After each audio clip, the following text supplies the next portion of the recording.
गृहिणीचं सख्ख असं कोणीच नसतं। घरात सगळ्यांची काळजी घेणारी ती स्त्री स्वतः रडत असताना मात्र तिचे अश्रू पुसायला कोणीच नसतं। जिच्याशिवाय घराचा एक दिवसही चालत नाही, त्याच घरात तिच्या मनाची किंमत मात्र शून्य असते।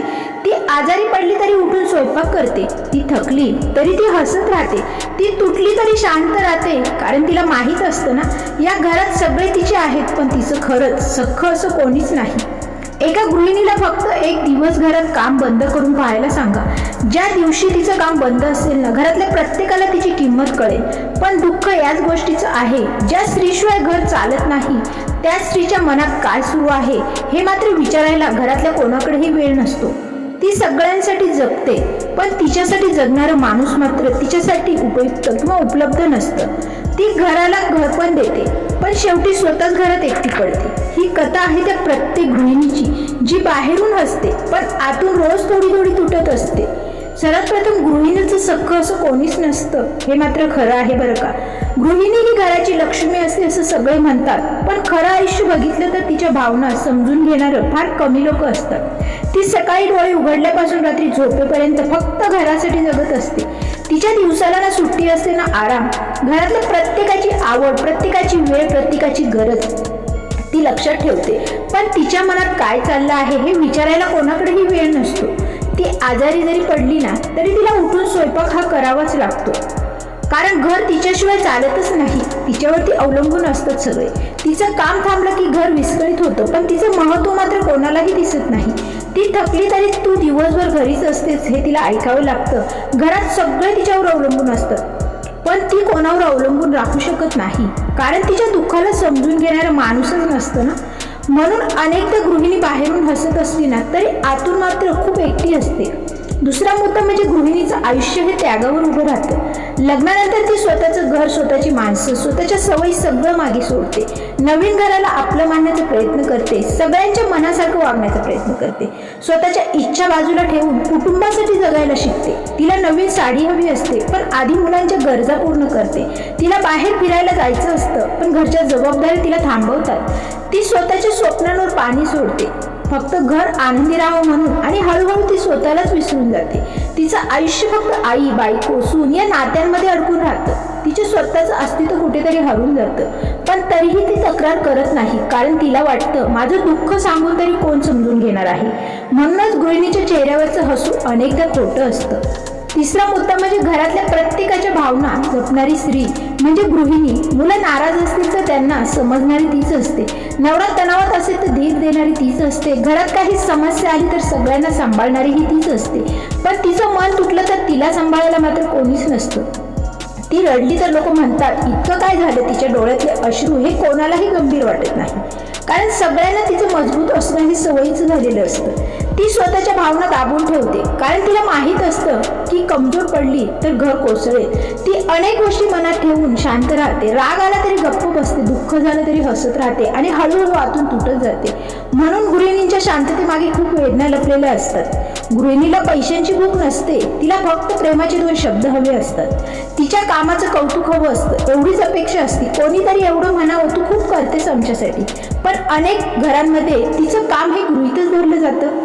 तिने केलेला स्वयंपाक, तिची धावपळ, तिचा त्याग हे सगळं लोकांना कर्तव्य वाटू लागतं। तिच्या मेहनतीची सवय सगळ्यांनाच होते, पण तिच्या थकव्याची कोणालाच जाणीव नसते।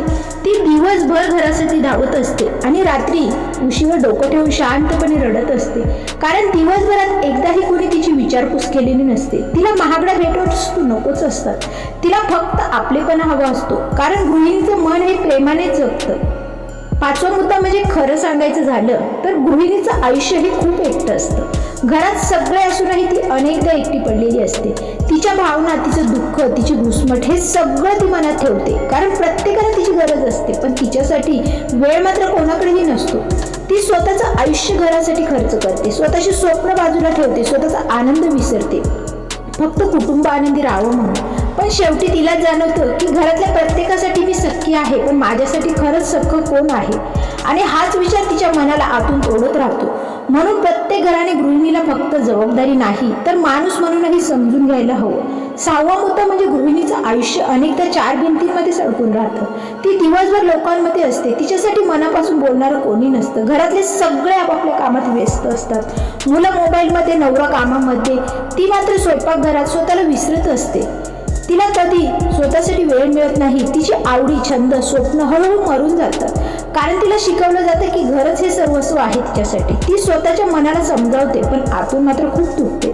कधी कधी तिलाही वाटतं कोणीतरी माझ्याशी बोलावं, माझंही मन समजून घ्यावं, पण तिच्या भावना ऐकायला कोणीच नसतं, कोणालाही वेळ नसतो. म्हणून गृहिणी अनेकदा गर्दीतही एकटी असते. गृहिणीचं प्रेम हे खूप निस्वार्थी असतं. ती कोणतीही अपेक्षा न ठेवता सगळ्यांसाठी जगत असते. मुलांना चांगलं आयुष्य मिळावं म्हणून स्वतःच्या इच्छा मारते. नवऱ्याला त्रास होऊ नये म्हणून स्वतः दुःख लपवते. घरात भांडण होऊ नये म्हणून अनेकदा शांत राहते. तिच्यावर अन्याय झाला तरी ती गप्प बसते, कारण तिला घर तुटू द्यायचं नसतं. ती स्वतःचं मन हे रोज थोडं थोडं मारत जगत असते, पण लोक तिच्या शांततेला कमजोरी समजतात. तिच्या सहनशीलतेचा गैरफायदा घेतात. तिला गृहीत धरायला सुरुवात करतात आणि एक दिवस ती आतून पूर्णपणे तुटून जाते. तरीही तिच्या चेहऱ्यावर हसू असतं, कारण घराला तिचं दुःख दिसू नये असं तिला वाटतं. हीच तर गृहिणीची खरी वेदना आहे ना. 8वा मुद्दा म्हणजे गृहिणीला कधीच स्वतःच्या आयुष्याचा विचार करता येत नाही बरं का. ती लहानपणापासूनच दुसऱ्यांसाठी जगायला शिकलेली असते. तिला तसं शिकवलं गेलेलं असतं. लहानपणी आईवडिलांचा विचार करून जगणं, नंतर नवऱ्यासाठी, मग मुलांसाठी. तिचं आयुष्य हे कायम कोणाच्या ना कोणाच्या जबाबदारीतच जातं. ती स्वतःसाठी काही केलं ना तर लोक तिला स्वार्थी म्हणतात, म्हणून ती स्वतःच्या आनंदालाच दोष देऊ लागते. तिला आवडणाऱ्या गोष्टी ती हळूहळू सोडून देते, कारण घराला तिच्याकडून फक्त त्यागाचीच अपेक्षा असते. ती स्वतःला सिद्ध करण्यात आयुष्य घालवते, पण तिची किंमत मात्र फार कमी लोकांना समजते. ती घराला आयुष्य देते, पण तिच्या आयुष्याला अर्थ देणारं कोणीच नसतं. तिच्या मनातले अनेक स्वप्न असतात, पण ती स्वप्न मनातच राहून जातात आणि हाच त्याग तिला आतून रिकामं करतो. घरातल्या प्रत्येकाला गृहिणीची सवय लागलेली असते. सकाळचा चहा वेळेवर मिळतो, कपडे धुतलेले असतात, जेवण तयार असतं, घर स्वच्छ असतं, म्हणून सगळ्यांना वाटतं हे सगळं आपोआप होतं. पण त्यामागे तिची मेहनत, तिची वेळ, तिचं आयुष्य असतं. ती स्वतः थकलेली असते तरी घरासाठी धावत असते, कारण तिला माहीत असतं की ती थांबली तर घर थांबेल, पण तिच्यासाठी मात्र कोणीही थांबत नाही. ती दुःखी असली तरी घर मात्र चालूच राहतं. तिच्या अश्रूंना कोणाकडेही वेळ नसतो. ती फक्त जबाबदारी म्हणून राहते. माणूस म्हणून तिच्या भावनांकडे पाहिलंच जात नाही. म्हणून गृहिणीला सर्वात जास्त गरज असते ना, ती म्हणजे प्रेमाची आणि आदराची. 10वा मुद्दा म्हणजे गृहिणीला बाहेरच्या जगात फारसं नाव मिळत नाही बरं का. तिचं कोणतं पद नसतं, कोणती मोठी ओळखही नसते, पण एका घराचा पाया तीच असते. ती घराला प्रेमाने बांधून ठेवते, तीच घरात माया निर्माण करते. तिच्यामुळेच घराला घरपण येतं, पण तिच्या कामाचं कौतुक फार कमी वेळा होतं. ती जे करते ते लोक सामान्य समजतात, कारण तिचं काम पैशात मोजता येत नाही ना. पण जर एक दिवस गृहिणीने काम थांबवलं तर त्या घरातील प्रत्येकाला तिची किंमत कळेल, कारण घर चालवणं सोपं नसतं. त्यासाठी स्वतःचं आयुष्य खर्च करावं लागतं आणि हे फक्त एक गृहिणीच करू शकते. गृहिणीला अनेकदा स्वतःच्या अस्तित्वासाठी लढावं लागतं. ती दिवसभर काम करते, पण तिच्या कामाला काम मानलं जात नाही. लोक म्हणतात तू घरीच तर असतेस. घर सांभाळणं किती कठीण आहे हे फक्त तीच जाणते बरं का. घरातल्या प्रत्येकाच्या वेळा सांभाळणं, त्याच्या भावना जपणं, त्यांच्या गरजा पूर्ण करणं, हे सगळं करताना ती स्वतःला विसरून जाते, पण तरीही तिच्या मेहनतीला मान मिळत नाही. ती थकली तरी तिला आराम नसतो. तिच्या आयुष्याला ना रविवार असतो ना सुट्टी. ती फक्त जबाबदारी निभावत असते आणि शेवटी स्वतःच आतून कोसळते. म्हणून गृहिणीला समजून घेणं गरजेचंच आहे. गृहिणीच्या आयुष्यात धन्यवाद हा शब्द खूप कमी येतो. ती जी काही करते ना ते सगळं कुटुंबासाठीच करते, पण तिच्या त्यागाचं कौतुक हे फार कमी लोक करतात. तिने बनवलेले जेवण सगळे खातात, पण छान झालं हे बोलायलाही लोक विसरतात. ती सगळ्यांची काळजी घेते, पण तिची काळजी घेणारा मात्र कोणीच नसतं. ती आजारी पडली तरी घरातली कामं तिची वाट पाहतच असतात. तिला विश्रांती घेण्याचाही अधिकार नसतो. ती फक्त स्वतःला ढकलत राहते, कारण घराला तिची गरज असते ना. पण तिच्या मनाला कोणाची गरज आहे हे कोणीही विचारत नाही. ती शांत असते म्हणून लोकांना वाटतं ती आनंदी आहे, पण तिच्या हसण्यामागे खूप वेदना लपलेल्या असतात आणि हे दुःख फक्त एक गृहिणीचं समजू शकते बरं का. गृहिणींनी अनेकदा स्वतःचं दुःख स्वतःजवळच ठेवलेलं असतं, कारण तिला माहीत असतं की ती तिचं ऐकून घेण्यासाठी कोणाकडेही वेळ नाही.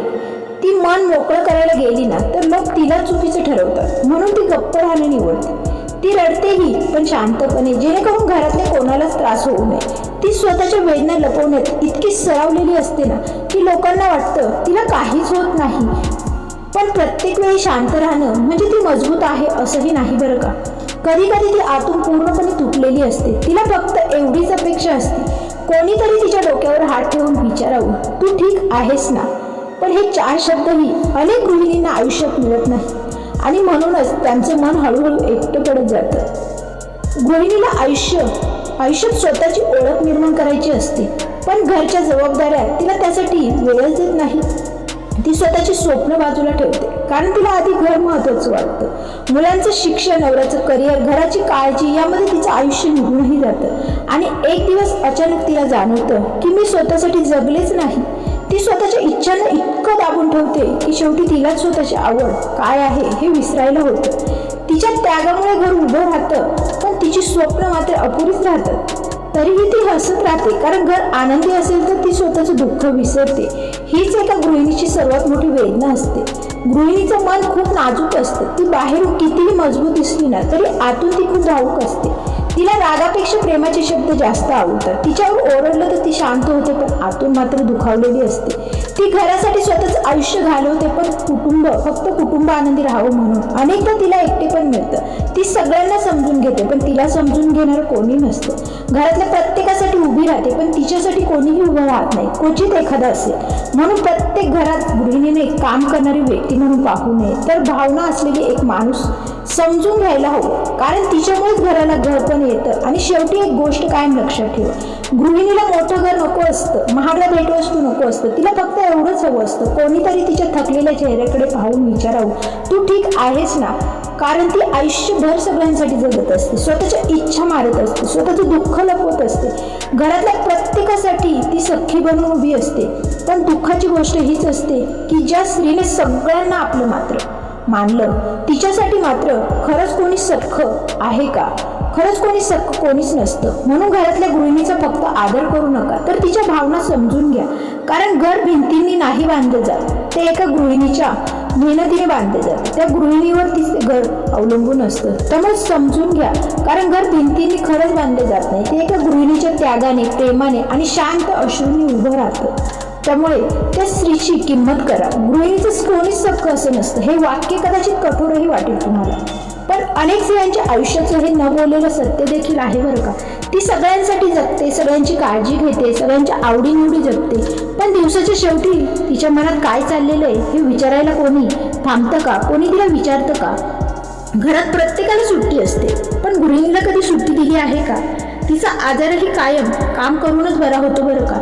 तिचे अश्रूही अनेकदा स्वयंपाक घरातच सुटतात. ती स्वतःचं दुःख लपवून हसत राहते, कारण तिला माहीत असते ना, जर तीच तुटली तर घर सावरायला कोण उतरणार आहे. पण खरंच कधी आपण त्या स्त्रीला विचारले का, तू ठीक आहेस ना? कधी तिच्या थकलेल्या चेहऱ्यामागचं दुःख समजून घेतले का? कधी तिच्या न बोललेल्या त्यागाची कदर केली का? कारण गृहिणी फक्त घर सांभाळणारी स्त्री नसते, ती त्या घराचा श्वास असते.